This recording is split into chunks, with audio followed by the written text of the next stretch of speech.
요한복음 5장 39절에서 47절입니다. 너희가 성경을 연구하는 것은 영원한 생명이 그 안에 있다고 생각하기 때문이다. 성경은 나에 대하여 증언하고 있다. 그런데 너희는 생명을 얻으러 나에게 오려고 하지 않는다. 나는 사람에게서 영광을 받지 않는다. 너희에게 하나님을 사랑하는 마음이 없는 것도 나는 알고 있다. 내가 내 아버지의 이름으로 왔는데 너희는 나를 영접하지 않는다. 그러나 다른 이가 자기 이름으로 오면 너희는 그를 영접할 것이다. 너희는 서로 영광을 주고받으면서 오직 한 분이신 하나님께서 주시는 영광은 구하지 않으니 어떻게 믿을 수 있겠느냐? 내가 너희를 아버지께 고발하리라고는 생각하지 말아라. 너희를 고발하는 이는 너희가 희망을 걸어온 모세이다. 너희가 모세를 믿었더라면 나를 믿었을 것이다. 모세가 나를 두고 썼기 때문이다. 그러나 너희가 모세의 글을 믿지 않으니 어떻게 내 말을 믿겠느냐? 아멘. 하나님은 착오가 없으신 분이십니다. 하나님께서 이렇게 말씀을 하셨다가 저렇게 말씀을 바꾸어서 하시는 변덕이 많으신 분이 아니십니다. 구약 성서에 예언하시고 예수님을 보내셨습니다. 모세에 그린 모세 오경, 창세기, 출애굽기, 레위기, 민수기, 신명기가 이미 예수님에 대해서 말씀하고 있습니다.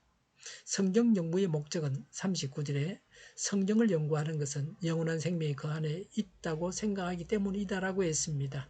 성경을 연구하는 것은 단지 지식을 얻기 위함이 아닙니다. 성경 연구는 단지 배우고 싶은 욕망을 채워주는 공부가 아닙니다. 영생을 얻는 것입니다.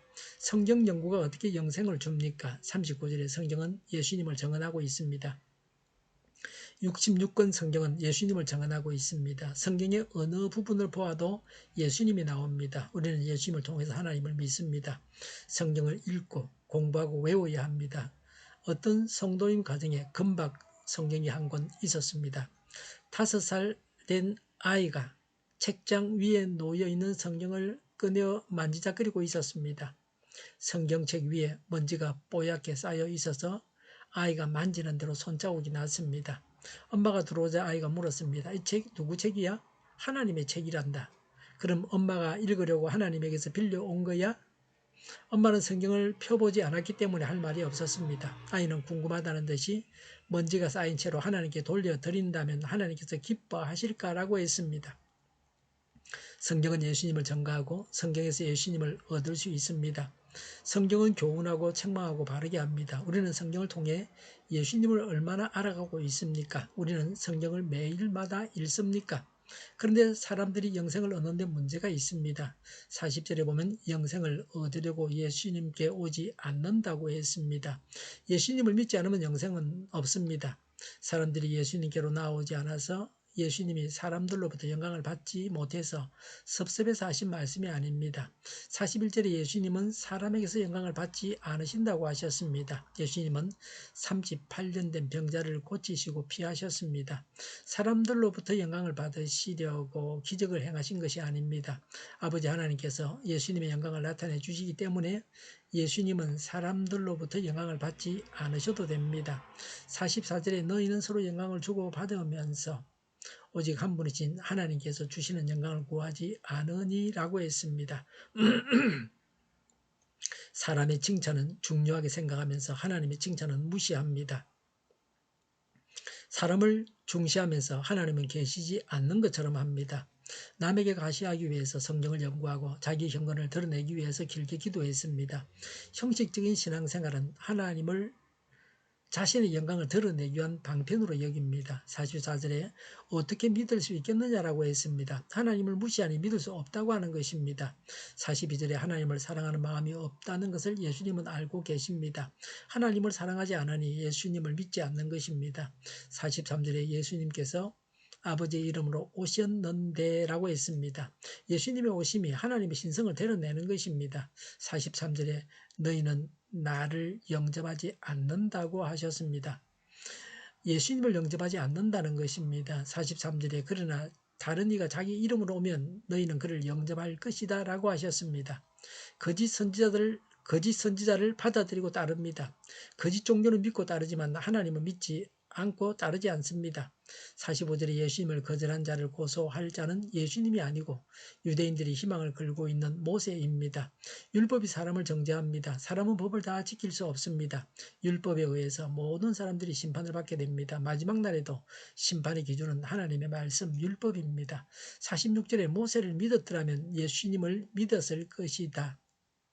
모세가 기록한 것이 예수님을 두고 한 것이기 때문입니다. 모세의 글은 예수님을 두고 쓴 것입니다. 47절에 모세의 글을 믿지 않으니 어떻게 예수님의 말씀을 믿겠는가라고 하셨습니다. 구약을 믿으면 신약을 믿습니다. 예수님을 믿어야 합니다. 하나님의 영광을 구해야 합니다. 하나님을 사랑해서 성경을 읽어서 예수님을 알아가고 영생을 얻고 구원의 확신을 얻어야 합니다. 기도하겠습니다. 하나님을 믿습니다. 하나님의 영광을 구합니다. 형식적인 신앙이 아니라 바른 신앙을 갖게 하옵소서. 하나님께서 인정하는 신자가 되게 하여 주시옵소서. 정의가 강물처럼 흘러가게 하여 주시옵소서. 교회가 분열되지 않고 하나가 되게 하여 주시옵소서. 교회가 한 목소리를 내게 하여 주시옵소서. 전쟁이 그치고 평화가 오게 하여 주시옵소서. 성경을 대적하는 자가 없어지게 하여 주시옵소서. 주사파와 공산당과 이적 단체들과 적가 통일로 나아가게 하는 자들이 없게 하여 주시옵소서. 하나님을 대적하는 법과 있어서는 안 될 법을 만들지 않게 하여 주시옵소서. 있어야 할 법을 폐기하지 않게 하여 주시옵소서. 일하는 자들이 정당한 대우를 받게 하여 주시옵소서. 놀고 먹는 자가 없게 하여 주시옵소서. 일을 만드는 자가 아니고 일을 하는 자가 되게 하여 주시옵소서. 파업과 시비가 그치게 하여 주시옵소서. 눈먼 지도자, 악한 지도자, 자기 배만 불리는 지도자가 사라지게 하여 주시옵소서. 앞을 보고 선한 것을 분별해 살고 앞길을 제시하고 섬기는 지도자만 있게 하여 주시옵소서. 하나님께서 주신 근세로 섬기는 자가 강해지게 하여 주시옵소서. 지도자들과 이 백성들에게 선한 것을 분별하는 지혜를 주옵소서. 나아갈 길을 알게 하시고 지혜할 것과 버릴 것을 알고 행하여 흥하게 하옵소서. 적절한 때에 고칠 것을 고치게 하옵소서. 업무방해가 없게 하시고 업무에 충실하게 하옵소서. 쓰레기 더미를 뒤지지 말고 성경에서 보물을 찾게 하여 주시옵소서. 기도하는 기쁨, 응답받는 기쁨, 성도들이 모여서 교제하는 기쁨, 말씀이 주는 기쁨, 예배드리는 기쁨을 누리게 하여 주시옵소서. 주일 준비를 잘하고 내일은 하나님 앞에 아름다운 예배를 드리게 하여 주시옵소서. 우리 동일교회가 만군 은집하게 하여 주시옵소서. 저희의 간절한 간구에 응답하여 주시옵소서. 예수 이름으로 명하노니 모든 병만은 물러가고 몸의 모든 부분들 온전하게 될지어다. 신유의 기적을 베푸셔서 지금도 저희의 질병을 고쳐주시옵소서. 모든 질환으로 고생하는 자들을 고치시고 온전케 하여 주시옵소서. 저희와 교회와 나라의 민족을 불쌍히 여겨 주시옵소서. 모든 악한 것들을 제거하여 주시옵소서. 하나님께서 기뻐하시는 교회와 나라가 되게 하시며 경제가 나아지고 물가 인상이 꺾이고 무역 수지가 억제로 돌아서고 출산율이 올라가고 출산의 기쁨을 누리게 하여 주시옵소서. 가공 음식들이 건강하게 하는 먹을거리가 되게 하옵소서. 늘 맑은 공기를 마실 수 있게 하여 주시옵소서. 필수 의료 인력 부족이 해결되게 하옵소서. 간호법 갈등이 해결되게 하시며 청년들의 앞길이 열리고 학교의 영광을 누리게 하여 주시옵소서. 마약 청정국이 되게 하여 주시옵소서. 오늘도 하나님 안에서 차고 넘치는 삶, 복된 삶을 살게 하여 주시옵소서. 감사와 찬양을 주님께 돌려드리며 예수님의 이름으로 기도하옵나이다. 아멘.